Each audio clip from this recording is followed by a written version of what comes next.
அனைவருக்கும் வணக்கம். இந்த பகுதியில் நம்ம பார்க்க போறது ருத்ராட்சம். ருத்ராட்சம் இயற்கையிலே விளையக்கூடிய ஒரு விதையை சார்ந்த வகையாகும். ருத்ராட்சம் ஒரு இடத்துல வளரணும்னா அங்க மிதமான வெப்பமும் குளிரும் உள்ள பகுதியில் தான் ருத்ராட்சம் விளையும். இதுக்கு சரியான இடம் நேபாள தேசம் தான். நேபாள தேசத்துல தான் அந்த குறிப்பிட்ட தட்பவெப்ப நிலை இருக்குது. அதிகமான ருத்ராட்சம் விளைவுக்கு நாடா திகழ்றதும் நேபாளம் தான். இந்தியாவில் அதிக அளவுல ருத்ராட்சம் கிடைக்காது. மேலும் ருத்ராட்சத்தை பயிர் செஞ்சு விளைவிக்கவும் முடியாது. ருத்ராட்ச மரக்கண்டு நம்மளோட தோட்டத்துல வளர்க்கும் போது அதோட இயற்கையான வளர்ச்சியும் ருத்ராட்சத்தோட வடிவையும் அது பெறது கிடையாது. அதனாலதான் நேபாள தேசத்துல உள்ளவங்க கூட ருத்ராட்சத்தை மர தோட்டம் மாதிரி வச்சு அங்க இயற்கையான வனப்பகுதியில் தான் அதை வளர்த்துறாங்க. இதனாலதான் இந்தியாவை பொறுத்தளவுக்கு மேற்கு தொடர்ச்சி மலை பகுதியில ருத்ராட்சம் இயற்கையாவே கிடைக்குது. ருத்ராட்ச வடிவம் அதில் உள்ள துளை அனைத்துமே இயற்கையானது. பார்க்கும்போது எந்த விதமான செயல்பாடுமே இல்லாத ஒரு பொருளா தெரிஞ்சாலுமே ருத்ராட்சத்துக்குள்ள புதைந்திருக்கக்கூடிய ஆற்றல் விவரிக்க முடியாத ஒன்று.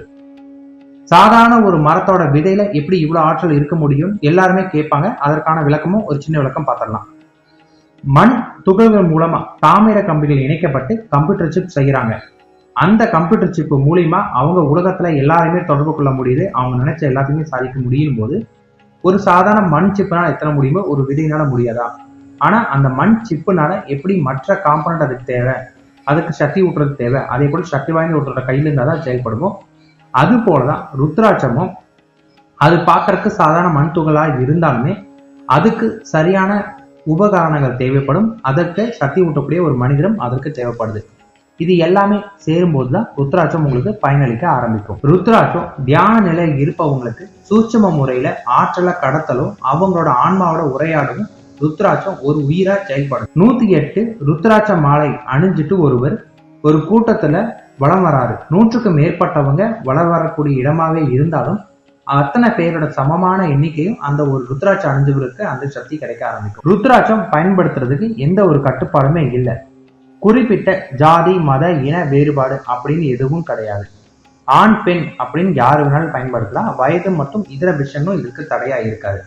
ஆனா ஒழுக்கமும் தூய்மையும் ருத்ராட்சத்துக்கு ரொம்ப ரொம்ப முக்கியமான ஒன்று. தூய்மையற்ற நிலையிலும் ஒழுக்கமற்ற நிலையிலும் பயன்படுத்தும் போது ருத்ராட்சத்தோட இயல்பு தன்மை பாதிக்கப்படும். மேலும் ஒரு தெய்வீகமான ஒரு பொருளை நம்ம எவ்வாறு பாதுகாப்போமோ அதுக்கு எவ்வாறு மரியாதை கொடுப்போமோ அதுக்கு தகுந்த மாதிரி நம்ம ருத்ராட்சமும் பயன்படுத்தும். ஒரு சின்ன உதாரணம் சொல்லப்போனா ஒரு சினிமா நடிகர் ருத்ராட்சத்தை தவறா ஃபேஷன் ஷோல பயன்படுத்தி அதுவரை அவர் சிறப்பா இருந்த வெற்றிகள் எல்லாமே தடமாறி இப்ப அவரு அதால பாலத்திலே விழுந்துட்டாரு. ருத்ராட்சத்தை நம்ம பயன்படுத்தும் போது இதை கவனத்துல செலுத்தி நம்ம பயன்படுத்தினா நமக்கு நல்லதா இருக்கு. ருத்ராட்சத்தை குரு தீட்சை மூலயமா பெற்று தினமும் அதுக்கு ஜபம் செஞ்சு ருத்ராட்ச மாலையை கழுத்துல அணிஞ்சிட்டு வர்றது ரொம்ப ரொம்ப நல்லது. ஜெபிக்கப்பட்ட மந்திரமானது ருத்ராட்ச மாலையை தொடர்ந்து அதிர்வுகளை உண்டு பண்ணி அது அவங்களுடைய உடல் முழுவதுமே அவங்கள ஆனந்திக்க. மந்திர ஜபம் செய்பவங்களுக்கு கூட ஆன்மீக ஆற்றல் வாய்ந்தவங்க இடத்துல பிரசாதமா வாங்கி அந்த மாலையை நம்ம கழுத்துல அணிஞ்சிட்டு வந்தோம்னா அதோட தன்மை. இது தவிர வேறு விதமாக ருத்ராட்ச மாலையை நம்ம அணிந்தால் அது ஒரு சாதாரண விதமா மட்டும்தான் நமக்கு பயன்படும். ருத்ராட்ச மாலையை பயன்படுத்தும் போது நம்ம அதை பாதுகாப்பது ரொம்ப முக்கியமான ஒரு விஷயமா இருக்கும். ருத்ராட்ச மாலையை பயன்படுத்துறோம் அப்படின்னா அதுக்கு முன்னாடி ஒரு வார காலத்துக்கு முன்னாடியே அந்த மாலையை பசு நெய் அல்லது நல்ல நெய்ல நல்லா ஒரு வாரத்தை ஊற வைக்கணும். அதன் பிறகு அதைய நல்லா நீரால கழுவிட்டு அதோட ஈரம் போக நல்லா தொடச்சி எடுத்துட்டு திருநீர்ல ஒரு நாள் முழுவதும் அதை போட்டு வைக்கணும். அதன் பிறகு காய்ச்சாத பசும் பால்ல அதை நல்லா கழுவிட்டு அதை திரும்ப எடுத்து நல்லா தொடச்சு வைக்கணும். அதன் பிறகு அந்த ருத்ராட்சத்தை பூஜையில வச்சு அதற்கு மந்திர ஜபங்கள் சொல்லணும். அது எல்லாம் செஞ்ச பிறகுதான் நீங்க ருத்ராட்சத்தை அணியணும்.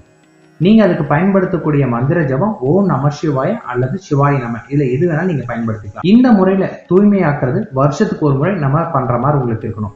ருத்ராட்சம் நீங்க அணியதா இருந்தா மாதத்துல வரக்கூடிய ஏதாச்சும் ஒரு சிவராத்திரி இல்லாட்டி மகா சிவராத்திரி அன்னைக்கு ருத்ராட்சம் அணிஞ்சா அது நல்லா வேலை செய்ய ஆரம்பிக்கும். நம்ம எல்லாருக்குமே தோணும், என்னடா ஒரு சாதாரண ஒரு ருத்ராட்சத்தை சுத்தம் பண்றதுக்கு இவ்வளவு அவசியம் படணுமா அப்படின்னு தோணும். இதோட அவசியம் காரணம் என்னன்னு கேட்டீங்கன்னா நம்ம உடல்ல இருக்கக்கூடிய மேல் தோல் முழுவதுமே இல்லாட்டி நம்மளோட சதை பகுதி எவ்வளவு சென்சிட்டிவா இருக்கும் நம்ம எல்லாருக்குமே தெரியும். அந்த அளவுக்கு சென்சிட்டிவானதான் ருத்ராட்சத்தோட உணர்வு நிலையும்.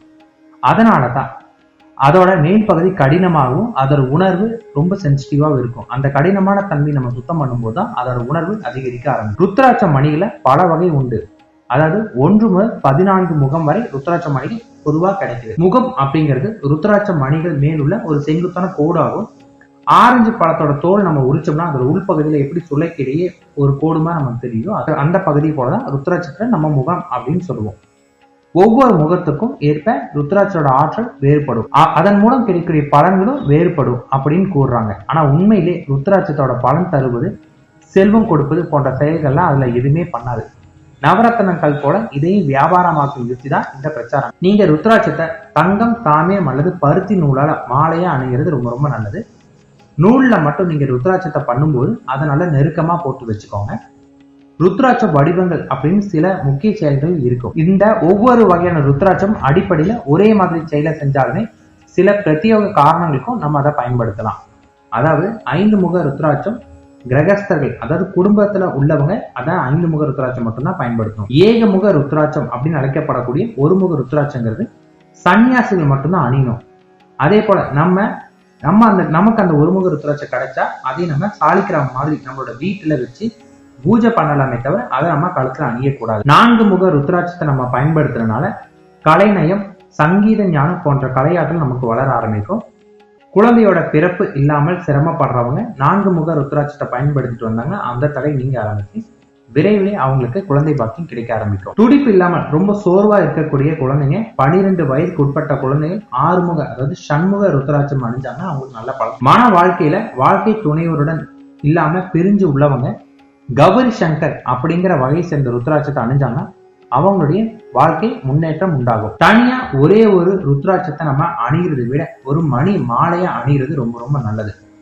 பஞ்சமுக ருத்ராட்சத்தை தவிர வேறு வகையான ருத்ராட்சம் கிடைக்கிறது கொஞ்சம் அரிது. அதனாலதான் பஞ்ச பிராமணர்கள் சக்தி நிலை மேம்பட 108 மணி கொண்ட 5 முக ருத்ராட்சத்தை மாலையா அணிஞ்சுட்டாங்க.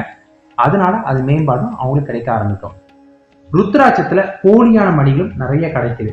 இது எப்படி நம்ம கண்டுபிடிக்கலாம் அப்படிங்கிற குழப்பம் எல்லாருக்குமே இருக்கும். ருத்ராட்சம் தனக்குன்னு சில தனித்தன்மைகள் கொண்ட ஒரு தாவர வகையா இருந்தாலுமே நீரில மூழ்கி விடும். மர வகைகள் போல நீர்ல மிதப்பத போலவும் அது மிதக்காது. ருத்ராட்சத்துல செயற்கை எதையும் இணைக்கவும் முடியாது. ருத்ராட்ச மணியோட துளைகள் அருகே செப்பு நாணயத்தை வச்சா ருத்ராட்சம் காந்த புல விலகுவதை போல வேறு திசைக்கு மாற்றம் அடையும். ருத்ராட்சம் போன்ற வடிவத்துல இருக்கக்கூடியதுதான் ஒரு மர வகை உண்டு. இதை பாத்தீங்கன்னா பத்ராட்சம் அப்படின்னு சொல்லுவாங்க.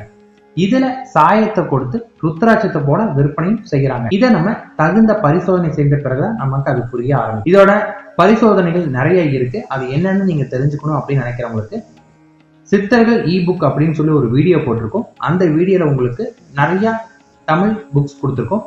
அதுல ருத்ராட்சம் அப்படின்னு ஒரு புக் இருக்கு.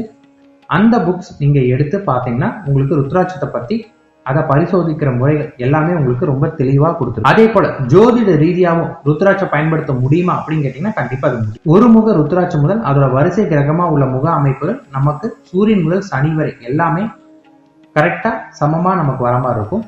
எந்த கிரகத்துக்கு நமக்கு வீக்கா இருக்கும் அந்த முகம் கொண்ட ருத்ராட்சத்தை நம்ம அணியினால அந்த கிரகம் சக்தி பெற ஆரம்பிக்கும். அந்த மாதிரி கிரகத்தோட பார்வை குறையும் போது நீங்க ருத்ராட்சத்தை பயன்படுத்துறதா இருந்தா அந்த கிரகத்தோட மூல மந்திரத்தை நீங்க ருத்ராட்ச மணி மாலை அணிஞ்சிட்டு ஜபம் செய்யணும். சில பேர் பணத்துக்காக ருத்ராட்சத்தை பல லட்சம் ரூபாயும் விற்கிறதுக்கு வாங்கறதுக்கு தயாரா இருக்காங்க. அதனால அது போன்ற ருத்ராட்சம் நம்ம வாங்குறதை விட்டுட்டு 5 முக ருத்ராட்சத்தை மாலையா நீங்க அணிவிச்சாலே அதற்கான சக்தி கிடைக்கும். ஆனா ருத்ராட்சத்து மூலியமா பணம் சம்பாதிக்க முடியுங்கிறது இதுவரை நம்ப முடியாத ஒரு விஷயமாவே இருக்கு. ருத்ராட்சம் சக்தி ஏற்படுத்தப்பட்டதா இருந்தால் அதன் மூலியமா நம்மளுடைய 3வது கண்ணையும் திறக்க முடியும். அதே போல ருத்ராட்ச மணி மாலையை அணிகிறவங்க முறைப்படி சிவ பூஜை செஞ்சு ஓம் நம சிவாயா அப்படிங்கிற பஞ்சாயத்து மந்திரத்தை அவங்க ஊதிட்டு வந்தாலும் அவங்களுக்கு நிறைய பலன் கிடைக்கும்.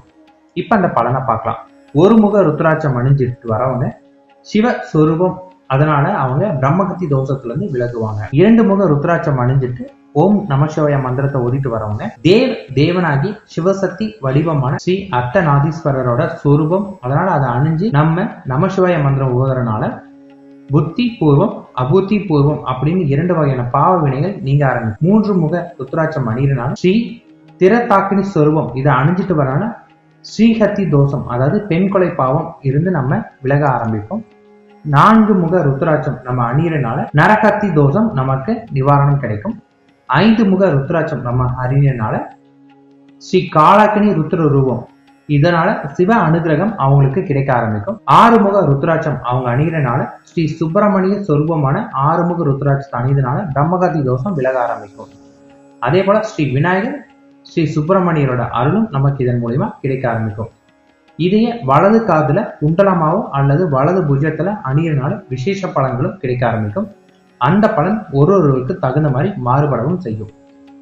7 முக ருத்ராட்சம் நம்ம அணியிறனால இது ஸ்ரீ ஆதிசேஷனோட சொரூபமா இது இருக்கும். இது பிரம்மகத்தி தோஷத்தை நிவர்த்தி பண்ணும். அது மட்டும் இல்லாம சம்பத்து, ஆரோக்கியம், ஐஸ்வர்யம், ஞானம், வாக்கு தூய்மை இது எல்லாமே கிடைச்சு சுகபோகமான வாழ்க்கை வாழ்ற கிடைக்கும். இது எல்லாருக்கும் ஒரே மாதிரி இருக்காது. அதுவும் அவங்களுடைய கிரகத்தோட தன்மைக்கும் கர்மாவுக்கும் தகுந்தபடி மாறுபட ஆரம்பிக்கும். 8 முக ருத்ராட்சம் ஸ்ரீ மகா கணபதியோட சொரூபமாகவும் அஷ்ட வசுக்களையும் தெய்வமா கொண்ட 8 முக ருத்ராட்சத்தை தரிசிப்பவங்களுக்கு பல வகையான தோஷங்களுமே நீங்க ஆரம்பிக்கும். 9 முக ருத்ராட்சம் இதைய கால பைரவ ருத்ராட்சம் அப்படின்னு சொல்லுவாங்க. இது சிகப்பு நிறமுடையதா இருக்கும். இது அதிர்ஷ்ட தேவதை அம்பிகை. இதை இடது கையில தரிப்பவங்களுக்கு சிவ ரூபமாவே கருதப்படுவாங்க.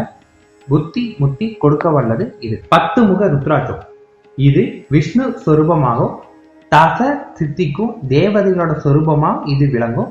இந்த ருத்ராட்சத்தை அணிபவங்க அந்தந்த தேவதைகளோட பெற்றும் கிரக தோஷங்கள்ல இருந்தும் பூத பேய் பிசாசுகளை விரட்டு சர் தோஷங்கள்ல இருந்தும் அவங்க விளக்கு கிடைக்க ஆரம்பிக்கும். 11 முக ருத்ராட்சம் இது ஏகதச ருத்ரோட சொரூபமா இருக்கு. இந்த ருத்ராட்சம் நம்ம அணிகிறனால கோழி, பிங்களம், பீமா, விருஷ்பம், வியோகதா, சாஸ்தம், அஜபா, அதிர்ஷ்யா, சம்பு, சண்ட, பவ இது எல்லாமே நமக்கு விலக ஆரம்பிக்கும். அதே போல இதுல சிரத்துல அணிஞ்சிட்டு நம்ம தவம் மேற்கொண்டுட்டு வந்தோம்னா 1000 அஸ்வமேக யாகம் நடத்தின பலனும் கோடி கோதானம் செய்த பலனும் இதனால நமக்கு கிடைக்க ஆரம்பிக்கும். 12 முக ருத்ராட்சம் இது ஸ்ரீ துவசாரிய ஸ்வரூபம் அப்படின்னு சொல்லுவாங்க. இதை அணிகிறவங்களுக்கு ஸ்ரீ மகாவிஷ்ணு பிராப்தி உண்டாகும்.